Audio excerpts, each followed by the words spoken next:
Okay. Assalamualaikum warahmatullahi wabarakatuh. Alhamdulillah bin nasta'in. Allahumma salli ala Muhammad wa ala alihi wa sahbihi wa barik wa sallim. Amma ba'd.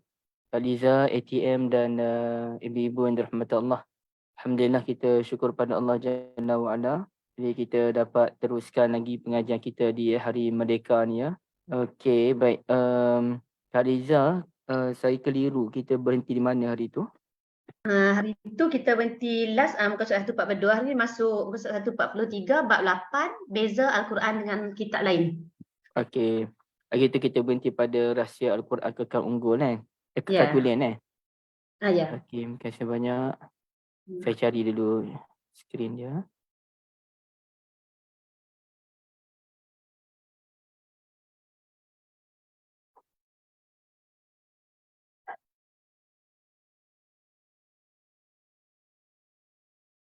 Okey, yang ada buku boleh buka buku message deep dalam Al-Quran tu pada muka surat yang ke-143 ya. Dalam pengajian lepas kita dah tengok pada suratul Maidah ayat yang ke-44, rahsia Al-Quran kekal tulen, dan kita telah nyatakan Kitabut Taurah dan Kitabul Injil serta Kitabul Zabur mengalami penyelewengan kerana yang menjaganya ialah pendeta-pendeta mereka ataupun guru-guru mereka, sedangkan Al-Quranul Karim sebagaimana disebutkan dalam suratul Hijr ayat yang ke-9 muka surat yang ke-262 bahwasanya Allah Azza wa Jalla yang menjaga dan memelihara Al-Quranul Karim. Baik, sekarang ni kita tengok lagi apakah beza antara Kitabullah Al-Quranul Karim dengan Kitabullah yang lain, At-Taurah misalnya, iaitu pada muka surat 143 ayat yang ke-44 juga ya, ayat ke-44. Okey, auzubillahi minasyaitonirrajim. Inna anzalna at-taurata fiha hudan wa nur. Sesungguhnya kami telah menurunkan, kena tutup kamera ya puan. Anda terbuka kamera, tolong tutup. Sesungguhnya kami telah menurunkan Kitabut Taurah, dalamnya ada petunjuk dan juga cahaya. Boleh buka kamera ya, cuma kena pastikan pakai tudung semua Okay, sesungguhnya kami telah menurunkan Kitabut Taurah, dalamnya mengandungi petunjuk dan juga cahaya yang menerangi. Okey. Jadi bimbang rahmatullah sekalian, kalau ikut penelitian yang dibuat oleh Abdul Hamid Al-Farahi, ya, ulama India yang begitu terkenal, ayat ini memberikan satu isyarat yang amat halus kepada kita semua bahawasanya wujud perbezaan antara Al-Quran Al-Karim dan juga Kitabut Taurah. Okey, baik. Pertamanya dalam Kitabut Taurah tu kalau kita lihat dia ada perkataan fiha. Inna anzalna taurata fiha. Okey, kalau kita terjemahkan inna sesungguhnya kami, anzalna kami turunkan, jap. Allah la ilaha illa huwal hayyul qayyum nazzal alaika kitabul hukm musaddiqan. Okey, betul. Fiha dalamnya, yakni dalam Kitabut Taurah itu hudan wa nur, adanya petunjuk dan juga cahaya. Sekejap ya, sekejap je. Okey. Jadi disebutkan terang-terangan bahawa dalam Kitabut Taurah tu ada petunjuk dan juga cahaya. Baik. Yang kedua, Kitabul Injil digambarkan wa atainahul injila fihi hudan wa nur. Itu dalam suratul Maidah ayat ke-46 tu. Okay, suratul Maidah ayat 46. Wa atainahu, dan kami kurniakan kepadanya Isa al-Injil fihi, dalam Injil itu adanya petunjuk dan juga cahaya. Ya, dalam Kitabut Taurah ada petunjuk dan cahaya fiha, dalam Injil fihi ada petunjuk dan juga cahaya. Okay, baik. Dalam masa yang sama, Al-Quran juga digambarkan dalam surah yang lain. Kitabut Taurah digambarkan dalam surah yang lain bahawasanya ya, petunjuk. Kita tengok dalam suratul An'am ayat 91. Okey, ayat 91 ni. Qul man anzalal kitabal ladzi jaa'a bihi Musa nuran wa hudan linnas. Katakanlah siapa yang menurunkan kitabut Taurah yang membawa padanya yang dibawa oleh Musa itu sebagai cahaya dan juga petunjuk kepada manusia. Okey, jadi dia ada dua bentuk lah. Bentuk yang pertama dia kata dalam kitabut Taurah ada petunjuk dan cahaya. Dalam kitabul Injil ada petunjuk dan cahaya. Okey. Tapi dalam suratul An'am tu dinyatakan bahawasanya kitabut Taurah itu sendiri merupakan cahaya dan juga petunjuk. Kitab itu sendiri cahaya dan petunjuk. Manakala dalam Al-Quran Karim, Al-Quran lah tadi. Al-Quran sendiri dinyatakan sebagai petunjuk kepada manusia. Okay, nampak tak ibu-ibu sekalian beza dia? Kalau dalam kitab Taurah dia kata dalam tu sendiri, dalam kitab Taurah ada petunjuk dan cahaya. Dalam kitabul Injil ada petunjuk dan cahaya. Tapi kalau Farahi dia sebut, kalau Al-Quranul Karim, dia tak kata dalam Al-Quran tu ada petunjuk dan cahaya. Tapi Al-Quran sendiri sebagai petunjuk dan cahaya kepada manusia. Nampak ibu-ibu? Saya ulang balik. Kalau ikut Farahi, Al-Quran tidak dinyatakan dalam Al-Quran ada petunjuk dan cahaya. Tak. Tapi Al-Quran itu sendiri merupakan petunjuk dan cahaya. Okey, nampak itulah beza antara Al-Quran dengan Kitabut Taurah. Tapi dalam masa yang sama kita pun mengakui Kitabut Taurah juga merupakan cahaya dan petunjuk kepada manusia. Cuma ada ayat lain menunjukkan dalam Kitabut Taurah tu ada petunjuk dan cahaya. Sedangkan Al-Quran semuanya menyatakan Al-Quran ialah petunjuk kepada manusia, bukannya dalam Al-Quran ada petunjuk. Okey, baik. Kemudiannya kita lihat lagi dalam suratul Maidah ayat 94 ya, ke depan lagi. Ayat 94. Okey. Larangan yang disesuaikan dengan situasi. Ini satu benda yang selalu saya sebutkan dalam kelas sebagai contoh kalau bab balasan Allah. Allah akan kata apa ya? Al-jaza' ala jinsil amal. Balasan itu dia sesuai dengan apa amalan kita. Maknanya kalau pahala Allah bagi tu sesuai dengan apa amalan yang kita lakukan. Kalau balasan dosa pun sesuai dengan apa maksiat yang kita lakukan. Okey.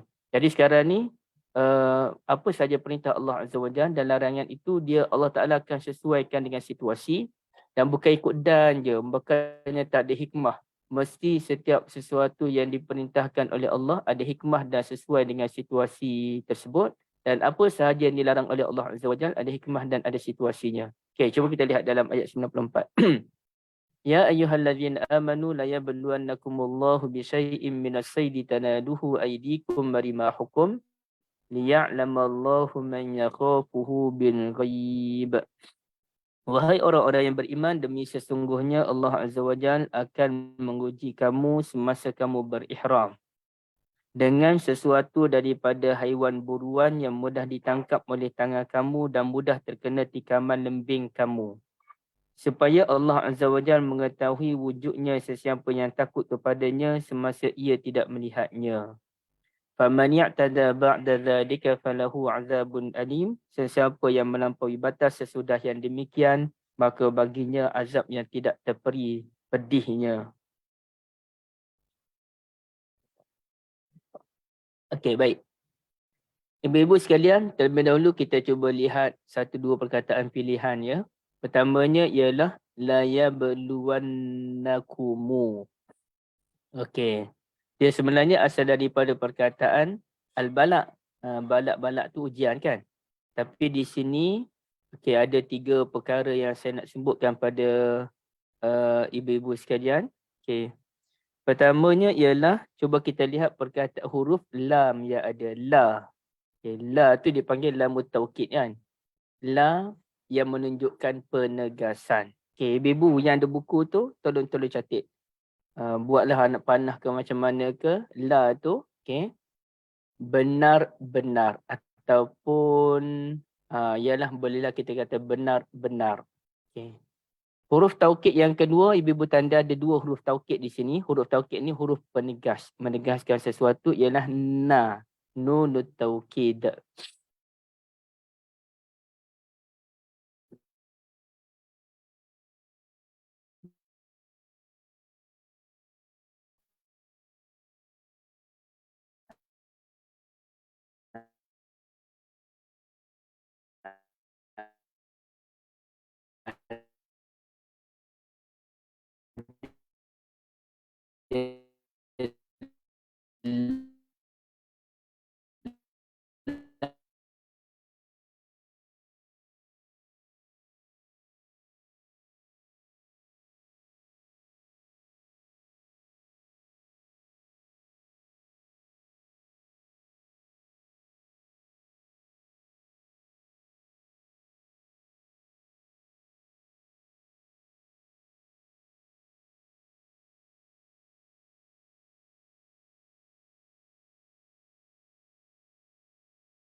Sekarang boleh dengar suara saya tak?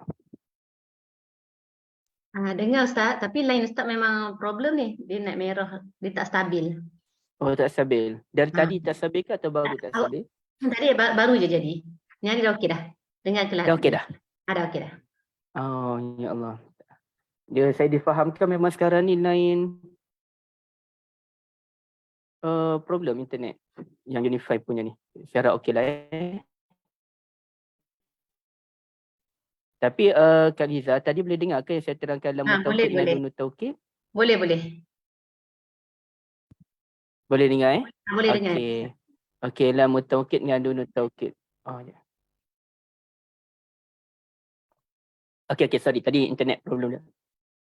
Dia sebenarnya dalam bahasa Arab ni nunut taukid pun dah ada dua ya. Nunut taukid as-sakilah dengan al-khafifah.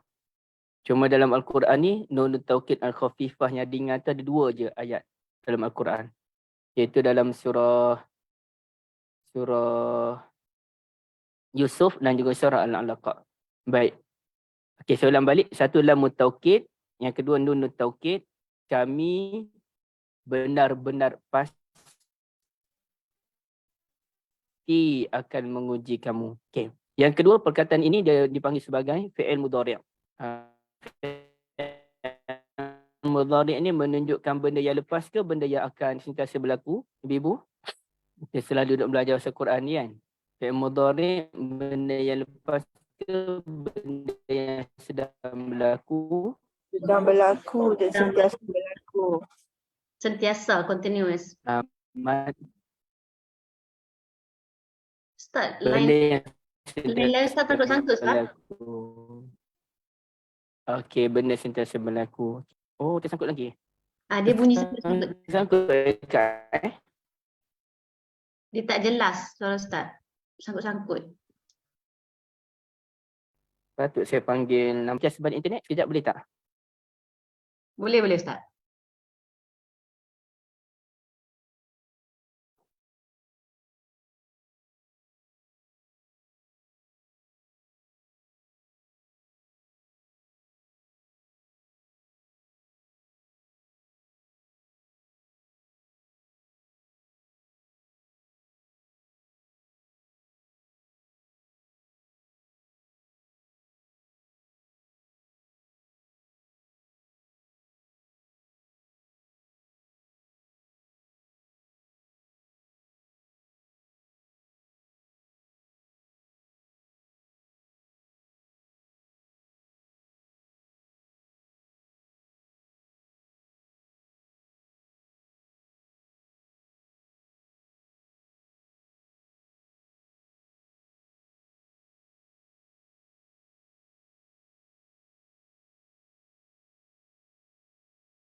Tes, Kak Liza boleh dengar suara?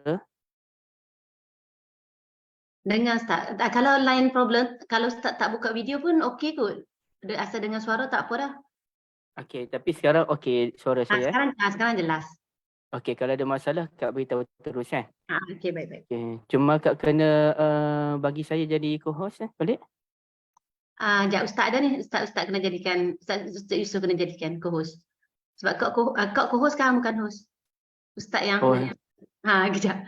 Ustaz Yusof dah ada tu. Ustaz Yusof iya kena Kak. Oh, jadikan. Ustaz Yusof ada Kak. Ustaz Yusof ada ni. Ustaz Yusof yang host sekarang ni.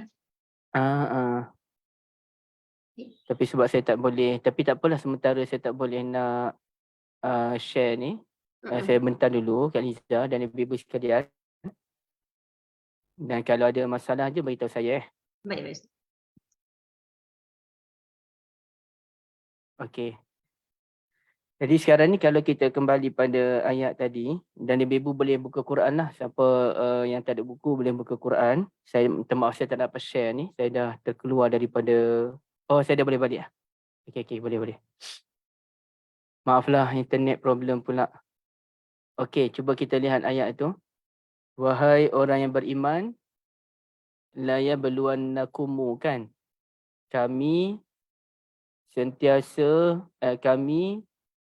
pasti sentiasa benar-benar menguji kamu. Gitulah. Kami pasti sentiasa benar-benar menguji kamu. Okey. Jadi Allah Azza wa Jalla akan benar-benar sentiasa menguji kita dengan sesuatu yang mudah kita buat ni, iaitu apa dia? Kalau orang zaman dululah terutamanya, mereka suka kepada berburu, dan berburu itu bukan sahaja isu makanan ya. Berburu itu juga merupakan ada bunyi suara. Tak boleh nak mute Puan Umi Raziah ni. Tak boleh. Kak Iza cuba mute. Okey, dah mute dah. Okey, baik. Jadi orang Arab dulu mereka suka berburu ni bukan sahaja dalam bab makan minum mereka, dalam bab makanan, bahkan dalam melibatkan pendapatan mereka jugalah. Macam orang yang tangkap ikan kan. Jadi tangkap ikan ni bukan sahaja kerana makan makanan mereka, tapi juga pendapatan mereka. Okey. Jadi Allah Azza wa Jalla akan menguji kita semasa berihram, dan kita sekarang ni tak adalah ini melibatkan orang-orang zaman dulu dan mungkin pada zaman akan datang pun berlaku. Cuma sekarang ni tidak berlaku ya. Okey, baik. Jadi kenapa Allah Azza wa Jalla, apa kaitannya larangan yang disesuaikan dengan situasi ni? Okey, baik. Kita buka muka surat 146. Setiap larangan akan disesuaikan dengan situasi dan juga ibadah. Mungkin ibadah yang paling banyak pantang larang ialah ibadah umrah dan juga haji kan. Sangat banyak pantang larang, tak boleh tutup kepala, kalau lelaki tak boleh pakai kasut ataupun slipper yang menutup jari jemari mereka. Kemudiannya adalah pantang larang melibatkan minyak wangi lah, apalah, melibatkan rambut dan lain-lain. Jadi setiap larangan itu dia pasti ada hikmah dia. Kenapa Allah Azza wa Jalla larang benda tu? Kenapa Allah Azza wa Jalla suruh buat benda tu? Sebagaimana kalau kita relate kepada ibadah haji tadi, kenapa ibadah haji ni dia menggabungkan antara tanah halal dengan tanah haram. Ibadah umrah pun tanah halal dan juga tanah haram. Mesti ada sebab semua tu. Okey, baik. Okay, jadi kalau kita tengok dalam bab ayat ini, kerana dalam ketika kita mengerjakan ibadah haji dan juga umrah, Allah Azza wa Jalla ingin mengajar erti kehambaan yang betul-betul hamba kepada Allah Azza wa Jalla, yang mana kita tidak mampu untuk melakukan apa pun. Hatta sampai kita nak gunting rambut pun tak boleh hilang kekuatan kita untuk berbuat demikian. Bukan apa-apa sajalah kan, memotong kuku pun tak boleh menunjukkan lemahnya diri kita pada masa tersebut. Jadi sebagaimana kita lemah pada masa tu, nak gunting rambut pun tak boleh, nak potong kuku pun tak boleh, maka begitu juga kita lemah untuk menentukan kehidupan kita dengan pergi memburu. Pergi memburu binatang-binatang seperti apa-apalah, kijang ke apa ke, kijang pula, apa-apalah binatang pada masa tu kan. Okey, termasuklah burung. Ini menunjukkan kita berada pada tahap kita betul-betul merendahkan diri di hadapan Allah Azza wa Jalla. Dan kalau kita lihat dalam hadis Nabi SAW dan juga kita lihat dalam ulasan-ulasan ulama, orang yang tidak pergi menunaikan haji dan umrah pun, yang mana mereka ada niat untuk sembelih haiwan pada raya korban, pun mereka mereka dimakruhkan, ya, mereka dimakruhkan untuk memotong rambut dan juga memotong kuku. Sampai demikian. Kenapa? Kerana biarlah kita ada persamaan dengan orang yang pergi haji dan umrah, betul-betul kita lemah badan, betul-betul kita tidak ada kekuatan pada masa tersebut. Okey. Dan kalau kita lihat sebagai contoh, ibu-ibu yang dirahmati Allah sekalian, dalam ibadah salat istisqa misalnya. Jadi kalau salat istisqa ni kita kena banyak apa dia? Selain daripada salat tu sendiri, apa yang perlu kita perbanyakkan? Contohnya, kalau raya kita memperbanyakkan takbir raya. Allahu Akbar, Allahu Akbar. Jadi kedua-dua raya lah kita memperbanyakkan takbir dan juga tak lupa juga memperbanyakkan tahmid, tasbih dan lain-lain. Tapi kalau kita salat istisqa, kita kena perbanyakkan apa? Okay, ada jawapan tak ibu-ibu?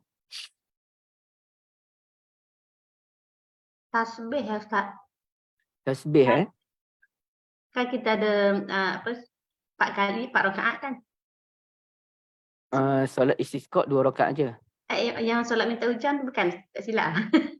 Salat minta hujan 2 rakaat je. Itu solat gerhana tak silap betul silap. Solat gerhana berapa rakaat? 2 rakaat juga. Cuma dia ada 2 kali berdiri bagi setiap rakaat tu kan. Berdiri kan. Okey. Jadi apa ibu-ibu sekalian, ada jawapan tak? Dalam solat minta hujan, istisqa, kita perbanyakkan tasbih ke, tahmid ke, selawat ke, apa dia? Istighfar Ustaz. Istighfar, Ibu Asia, ya. Betul. Yang kita kena perbanyakkan ialah istighfar.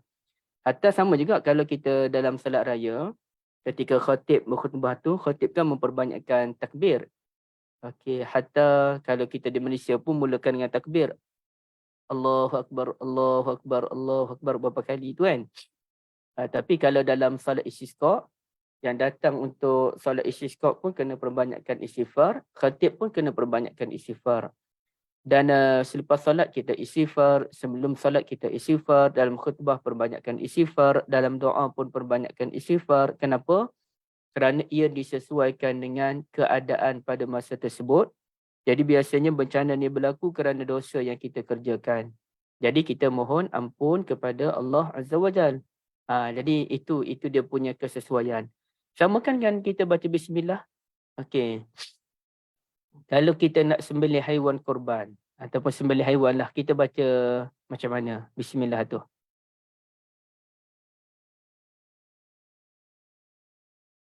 Macam mana ibu-ibu? Ada jawapan tak?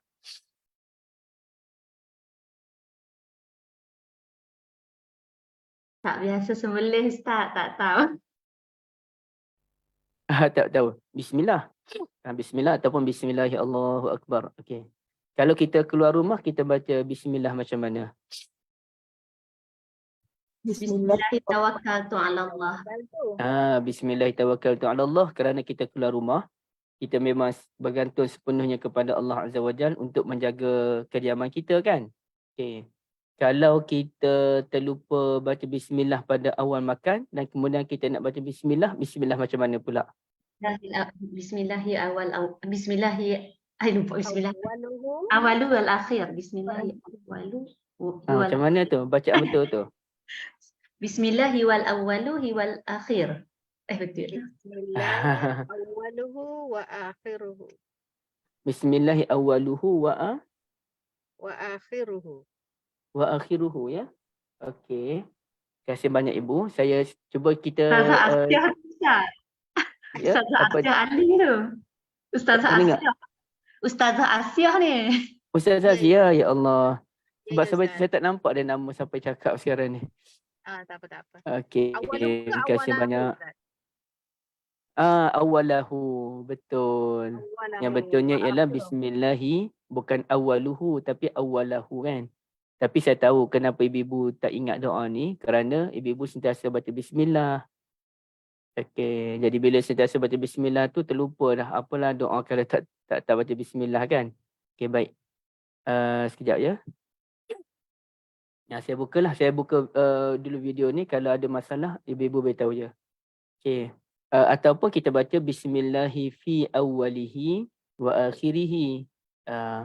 Jadi dia sesuai dengan keadaan. Sama juga kalau kita dalam keadaan kita naik kapal, kita baca bismillah macam mana naik kapal. Bismillahirrahmanirrahim tu ke? Bismillahirrahmanirrahim wa mursaha inna rabbi laghafurur rahim. Okay, kalau kita masuk rumah, bismillah macam mana pula?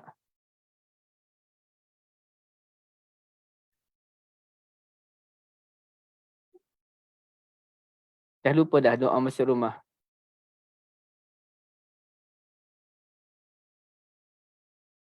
Ibu ada ke kat sini? Bismillah. Ada Ustaz. Bismillah. Apa tu? Apa terlupa lah Ustaz.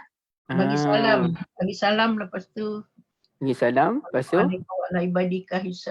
kan bismillahi wala jannah, bismillahi qara jannah wa ala rabbina tawakkalna. Macam tu. Bagi salam pun betul juga Ibu Sharifah. Tapi dalam bab bismillah, sama ada baca bismillah sahaja ataupun bismillahirrahmanirrahim, bismillahirrahmanirrahim wa ala rabbina tawakkalna. Okey. Tapi kalau doa buka baju, ada tak bismillah yang bila kita nak buka pakaian kita? Lupa lah Ustaz, pakai baju je ingat. Pakai baju apa dia?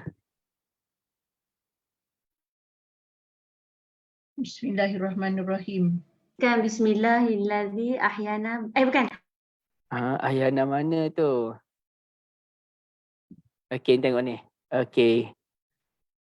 Dalam hadis ini ialah kata hadis Ali bin Abi Talib radhiyallahu an, satru ma baina a'yunil jinni wa aurati bani Adam, yang boleh menghadam pandangan mata jin daripada aurat anak Adam ini, idza dakhala ahaduhumul khala an yaqula bismillah.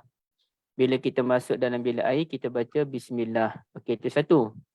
Jadi memang ada riwayat yang kata bila kita masuk bilik air itu baca bismillah sebelum Allahumma inni a'udzubika minal khubuthi wal khaba'is.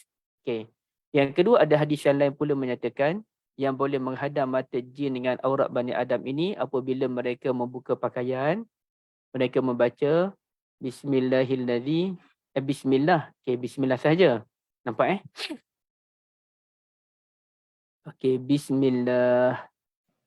Tapi hadis ini dia panjang lah.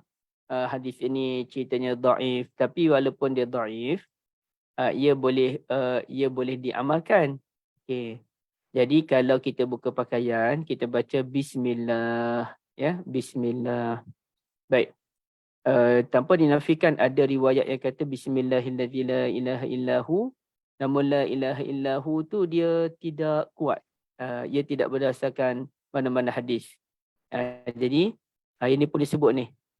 Sahih ke hadis yang menyatakan baca bismillahilladzi la ilaha illahu ketika membuka pakaian tu.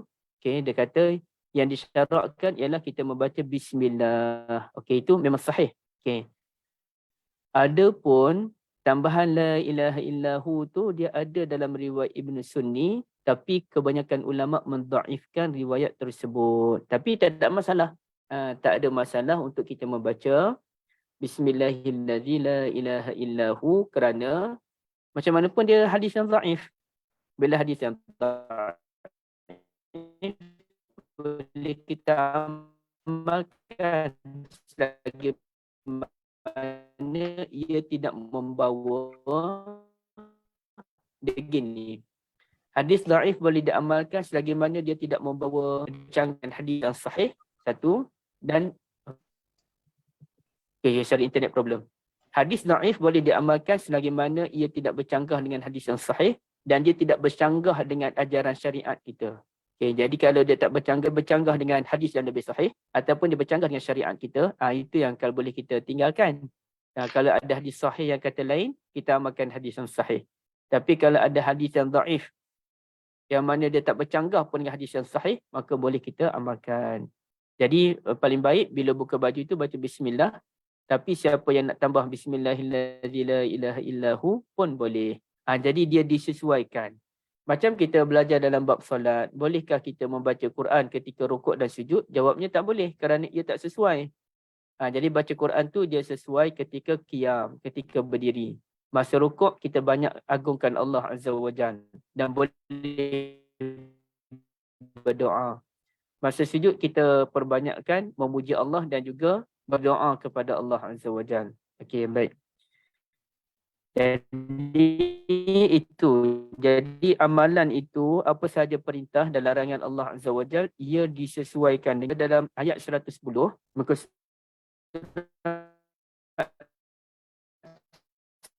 147 sembakan Allah Azza wa Jalla. Ia ada disebut dalam dua surah. Nanti kita tengok ya.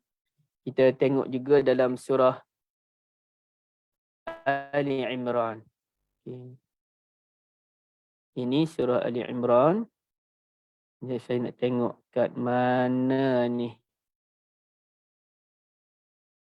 Ali Imran. Rasanya akhir juzuk 3.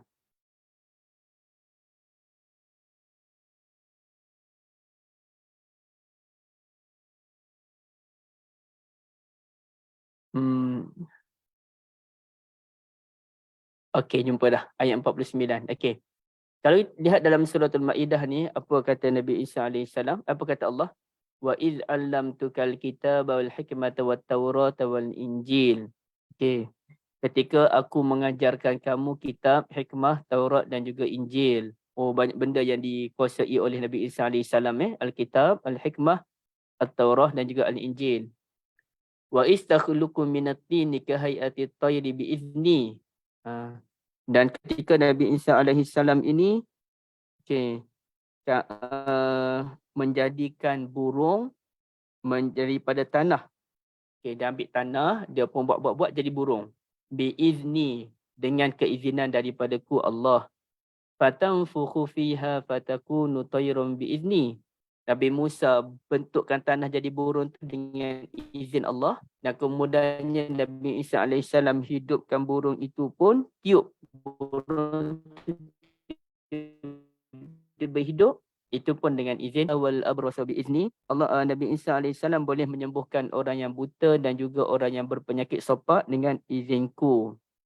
Wa istukhrijul mauta biizni, dan juga boleh menghidupkan orang mati pun dengan izinku. Okey, nampak Dan hal ini sama dengan surah Ali Imran ketika Allah Azza wa Jalla sebut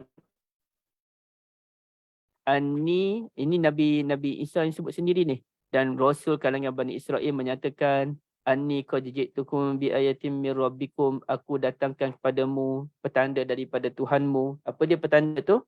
Okey, petanda yang pertama, Anni akhluqu lakum minat-tini kahayati at-tayri fa anfukhu fihi fayakunu tayran bi iznillah. Aku boleh bentukkan tanah jadi burung dan kemudian aku tiup tanah tu jadi burung dengan izin Allah.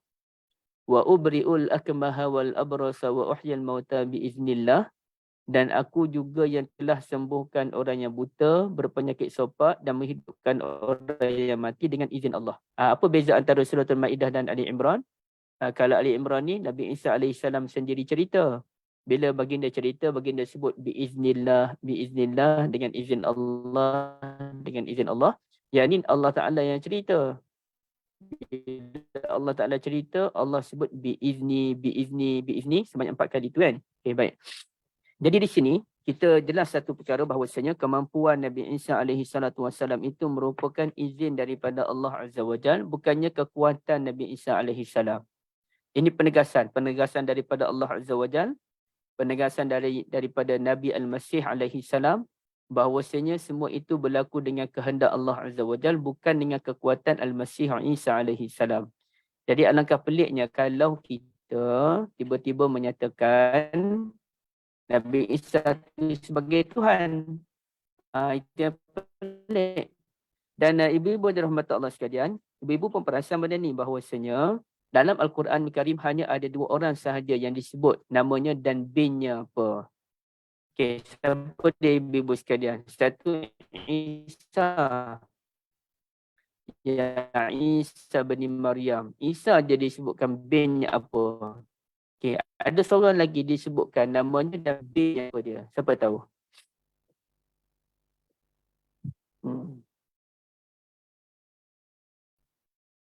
Okey. Internet problem je.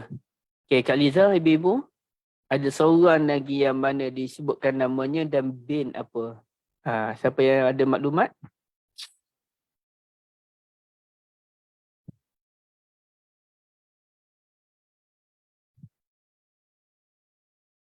Kak Liza?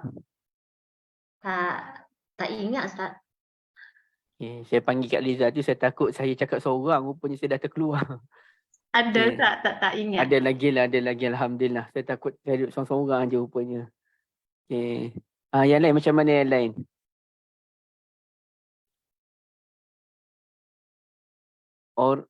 Ustaz Zasi ada tak jawapan?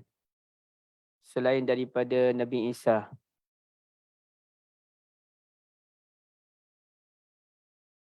Okay, saya bagi clue dia orang perempuan. Dia orang perempuan dan mungkin dialah satu-satunya orang perempuan yang disebutkan namanya dalam Al-Quran. Maryam tu Ustaz. Maryam, Dr. Munirah, Maryam. Itu kan kita jumpa dia ada ayat yang mana Allah Ta'ala sebut nama Isa tanpa bin Maryam. Ada ayat yang mana Allah Ta'ala sebut Maryam tanpa binti Imran. Tapi ada ayat dia sebut binti Imran. Contohnya ibu-ibu boleh lihat dalam surah At-Tahrim. Ya? Dalam surah At-Tahrim. Surah yang paling popular lah bila sembah pasal Maryam ni. Antaranya lah. Yang paling popular tu Ali Imran dan surah Maryam sendiri. Okey, ni kan. Wa Maryam banata Imran. Dan Maryam anak perempuan Imran. Okey, jadi kenapa Allah Ta'ala sebut Isa bin Maryam dan Maryam binti Imran? Okey. Sebab yang pertama, wallahualam, sebab yang pertama ialah kerana Allah Azza wa Jalla nak menegaskan mereka tu anak orang. Mereka tu anak orang. Isa tu anak manusia. Nama mak dia ialah Maryam. Okay. Maryam pun anak orang. Iaitu ayah dia nama Imran. Jadi macam mana boleh dikaitkan Isa tu sebagai anak Tuhan? Dan macam mana boleh ada aliran dalam Kristian menyatakan Maryam Al-Muqaddasah alaihi salam itu merupakan isteri Tuhan. Bahkan mereka ni menganggap bila kita kata bila kita kata mereka ni anak Tuhan dan juga isteri Tuhan, artinya kita kata mereka Tuhan lah. Ini disebutkan ketika Allah Ta'ala bertanya, wahai Isa bin Maryam, a'anta qultanin nas, adakah kamu yang bagi tahu orang, ittakhizuni wa ummiya, anggaplah aku dan juga ibuku ilahaini min dunillah, dua Tuhan selain daripada Allah. Artinya kalau kita kata Nabi Isa anak Tuhan, kita kata Nabi Isa tu Tuhan lah. Mustahil lah kalau Nabi Isa tu dia anak Tuhan tapi dia bukan Tuhan. Mestilah dia Tuhan. Okey, baik. Jadi di sini ibu-ibu dan rahmat Allah sekalian, itu satu ya. Allah Ta'ala nak tegaskan Nabi Isa tu anak orang. Maryam pun anak orang. Okey. Yang kedua, Allah Ta'ala nak sebut bahawasanya wallahualam hanya Isa je yang bin Maryam, bukannya dibinkan kepada bapa, yang mana dia ada mak je, dia tak ada bapa. Jadi mana-mana manusia lain tak boleh dakwa bahawasanya dia hanya dijadikan dengan tiba-tiba ada mak tapi tanpa campur tangan seorang lelaki. Mustahil. Mustahil. Jadi nak tak nak mesti ada lelaki dan juga wanita. Okay. Jadi dalam kes ini hanya Nabi Isa AS sahaja yang ada mak tak ada bapa. Dan benda tu bukan benda pelik pun. Allah Ta'ala dia tegaskan dalam surah Ali Imran. Inna masal Isa indallahi kamasali Adam. Khalaqahu min turabin thumma qala lahu kun fayakun. Al-haqqu min rabbika fala takum minal mumtarin. Sesungguhnya penciptaan Nabi Isa AS ni sama je dengan penciptaan Adam. Mereka diciptakan daripada tanah. Diciptakan dia, Isa tu daripada tanah. Kemudian Allah Ta'ala kata kun, maka jadilah Isa. Kebenaran itu datang daripada Tuhan. Maka janganlah kamu termasuk orang yang meragui kebenaran tersebut. Okey, baik. Dan kemudiannya kita ke depan lagi pada ayat 112. Memang surah Al-Ma'idah ini cerita tentang Nabi Isa lah. Hujung-hujung tu kan. Okey. Iaitu Allah Ta'ala sebut. إِذْ قَالَ الْحَوَارِيُّونَ يَا عِيسَى بَنِ مَرْيَمْ. Ketika Hawariyun berkata, wahai Isa bin Maryam, hal yastati'u rabbuka an yunazzila alaina ma'idatan minas sama'. Adakah mampu Tuhanmu menurunkan kepada kami hidangan makanan daripada langit? Qal, kata Nabi Isa alaihi salam, Ittaqullaha in kuntum mu'minin. Bertakwalah kepada Allah jika kamu orang yang beriman. Okey, peliklah Nabi Isa AS ni kenapa tiba-tiba mereka boleh minta pula makanan daripada langit. Tanya-tanya Allah Ta'ala mampu tak mampu turunkan makan daripada langit. Adakah mereka meragui kehebatan Allah Azza wa Jal? Okey. Maka Nabi Isa AS bagi pesan. Bertakwalah kepada Allah jika kamu ni orang yang beriman. Lalu mereka menyatakan, qalu nuridu an na'kula minha wa tatma'inna qulubuna. Kami nak makan tu bukanlah apa, supaya tenang tenteramlah kalbu-kalbu kami. Wa na'lama an qad sadaqtana, dan kami tahu kebenaran kami. Wa nakuna 'alaiha minasyahidin, dan kami termasuk orang yang menyaksikan keagungan Allah Azza wa Jal. Jadi tanya tu bukanlah tanya kerana mereka meragui kehebatan Allah Azza wa Jal, tak. Ataupun mereka nak ada macam permintaan bukan macam Bani Israel zaman Nabi Musa AS, tidak. Tapi sebaliknya mereka ni bertanya tu kerana mereka nak menenangkan hati mereka, kerana mereka menjadi orang buruan, kerana orang nak bunuh mereka, lari sana, lari sini. Mereka memerlukan sesuatu untuk meneguhkan keimanan mereka. Jadi mereka nak tengok mukjizat daripada Allah Azza wa Jal. Okey. Jadi pertamanya ibu-ibu yang dirahmati Allah, kita kena faham bahasa Arab mengikut konteks yang betul. Kalau tak, kacau kita. Kalau kita tak faham bahasa Arab ni mengikut konteks yang betul dan kita cuba terjemah mengikut bahasa kita, kacau lah. Dalam banyak perkara kan. Contohnya kalau orang Arab tu, kita kalau ulama hadis, dia kata kawan tu macam Dajjal. Oh, kita Dajjal, jahat ke kawan tu? Tak. Dajjal ni boleh jadi merupakan satu gelaran kepada orang yang terlalu jahat. Boleh jadi juga gelaran kepada orang yang terlalu hebat. Jadi orang terlalu hebat ni, ingatan dia macam Dajjal. Artinya begitu memukau ingatan dia. Dia boleh ingat semua benda. Hebat dia ni, macam Dajjal. Okey. Itu gambaran kepada hebat sungguh dia punya pemikiran dia. Jadi kita nak tak nak, kita kena sesuaikan dengan situasi. Dia bercakap tu siapa audiens dia. Dia bercakap tu apa konteks dia. Dia bercakap tu apa tujuan yang mahu disampaikan oleh dia. Jadi tak bolehlah kita tak suka dengan seseorang, kita pun berlaku tidak adil. Saya pun adalah kalau kita katakan kita tak setuju dengan orang itu, kita tak setuju dengan orang ini dalam bab politik contohnya, ataupun dalam bab apa-apalah. Walaupun jujurnya sebagai ibu, saya tak berpolitik pun. Cuma mestilah ada yang pendirian kita secara peribadi tak setuju itu, tak setuju ini dengan tindakan-tindakan dia. Tapi kita kena jelas, kita kena bezakan. Yang kita tak setuju tu melibatkan polisi dan pengurusan ke, ataupun kita tak setuju tu melibatkan perangai peribadi. Jadi kalau perangai peribadi je, tak payahlah kita nak layan sangat. Cukuplah kita tak setuju begitu-gitu je. Maknanya tak boleh berlebih-lebihan. Okay. Jadi kembali pada yang tadi, hal yastati'u rabbuka, kalau kita nak terjemah, adakah Tuhanmu mampu? Jadi kalau kita kata adakah Tuhanmu mampu, kacau lah. Adakah mereka meragui kemampuan Allah Azza wa Jal? Jawabnya mustahil. Hawariyun meragui kemampuan Allah Azza wa Jal. Maka kita tengok dalam muka surat 150, itu pada peringgan yang pertama saya sebutkan, Al-Imam Muhammad Abu Zurah sebut, persoalan hal yastati'u rabbuka bukanlah bermaksud adakah Tuhanmu mampu. Ya. Tapi yang betulnya apa dia? Yang atas sedikit. Lalu mereka bertanya, dapatkah kiranya Tuhanmu berkenan menurunkan kepada kami satu hidangan daripada langit? Itu maksudnya. Bolehkah kalau Tuhanmu perkenankan permintaan kami, turunkan makanan daripada langit? Bukanlah mereka tanya, adakah Tuhanmu mampu? Bukan. Tapi adakah Tuhanmu boleh memperkenankan permintaan kami untuk menurunkan makanan daripada langit? Itu maksudnya. Jadi nak kena terjemah tu secara betul supaya kita tidak tersilap faham dengan apa bahasa yang digunakan oleh mereka. Nampak ibu-ibu Baik. Jadi apabila Nabi Isa AS pun sebut kena bertakwa pada Allah jika kamu beriman, mereka pun jelaskan tak.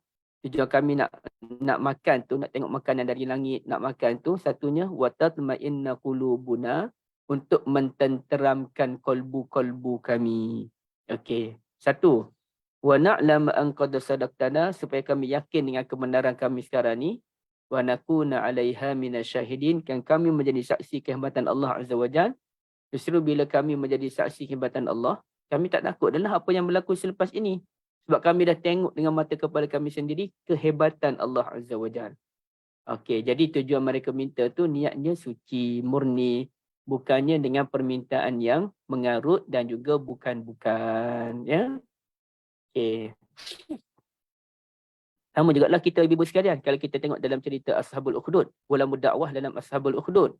Jadi Ghulamud Da'wah ni apabila dia belajar ilmu sihir, dia belajar ilmu dengan rahib pendeta pun dia belajar, sampai satu masa apabila beliau pergi ke pasar, menurut hadis riwayat Musnad Ahmad, ada seekor binatang besar datang.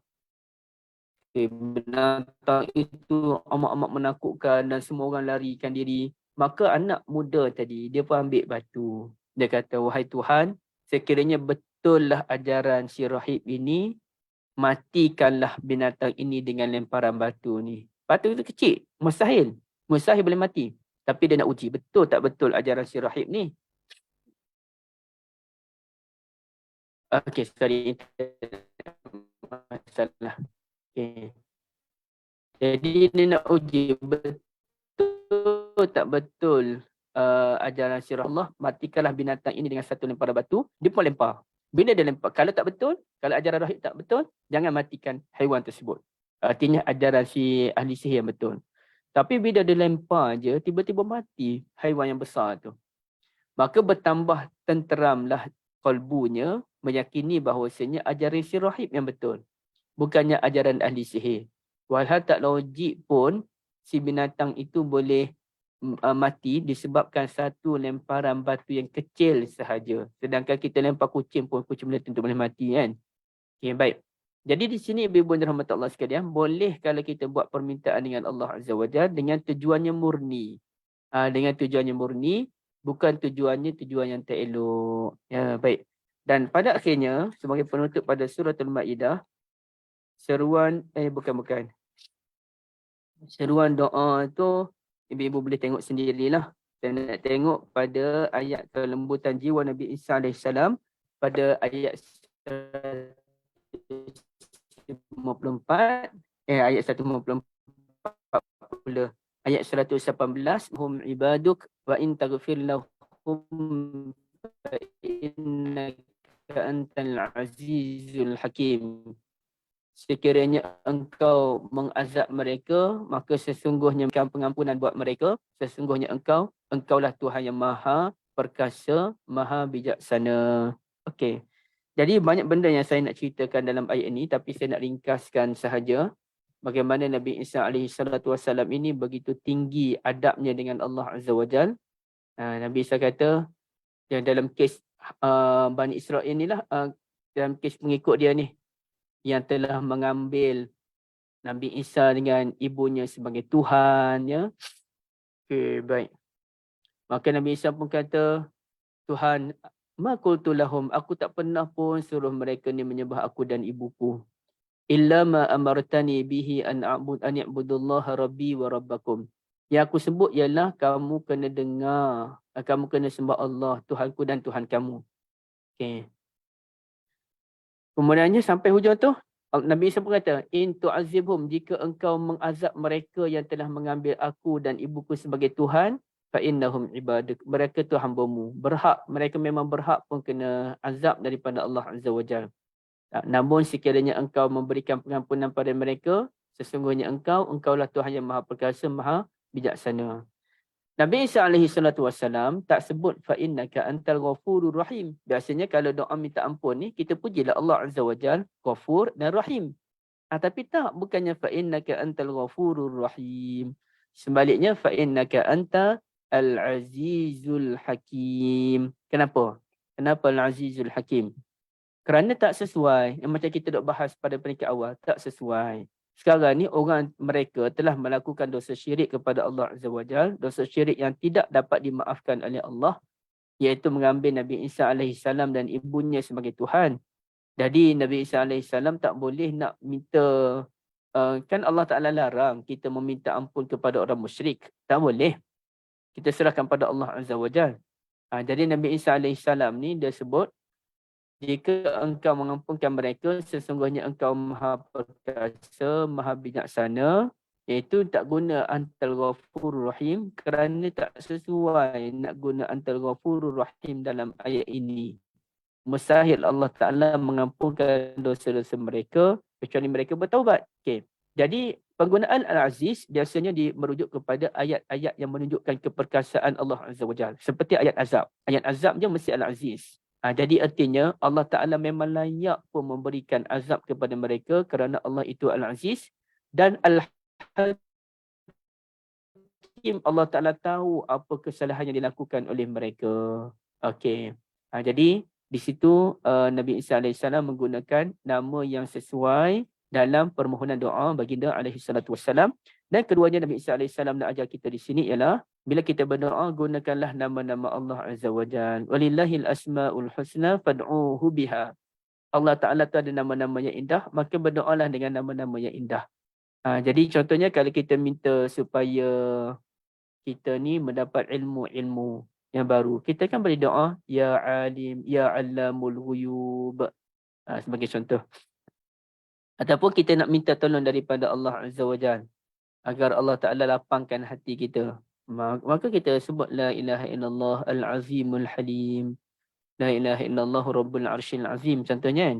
Ya hayyu ya qayyum birahmatika astaghis contohnya. Jadi dia sesuai dengan situasi dan keadaan tersebut. Dan mana-manalah ibu-ibu rahmat Allah sekalian. Okay. Ataupun kalau kita nak doa supaya kita supaya urusan kita dipermudahkan oleh Allah Azza wa Jalla. Okay. Kita nak buat kerja ni supaya Allah Ta'ala mudahkan urusan kita. Apakah nama Allah yang paling sesuai untuk kita gunakan dalam bab itu?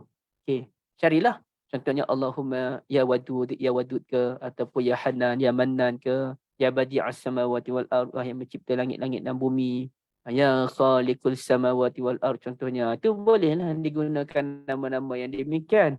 Okay. Ataupun melapangkan rezeki kita, ya basit, ya razzaq, ya fattah, itu boleh. Jadi maknanya nama-nama Allah Azza wa Jalla itu mesti disesuaikan dengan apa permintaan yang kita mahukan daripada Allah Azza wa Jalla. Okay, baik. Jadi saya rasa berhenti di sini dulu. Kak Riza, boleh kita berhenti di sini? Boleh Ustaz. Okey. Akan datang kita masuk dalam surah An-Nisa insya-Allah. Subhanakallahumma bihamdika asyhadu an la ilaha illa anta astaghfiruka wa atubu ilaik. Assalamualaikum warahmatullahi wabarakatuh. Waalaikumsalam warahmatullahi wabarakatuh. Terima kasih Ustaz. Terima kasih Okay, sama saya minta diri dulu Terima kasih Ustaz. Terima kasih Liza.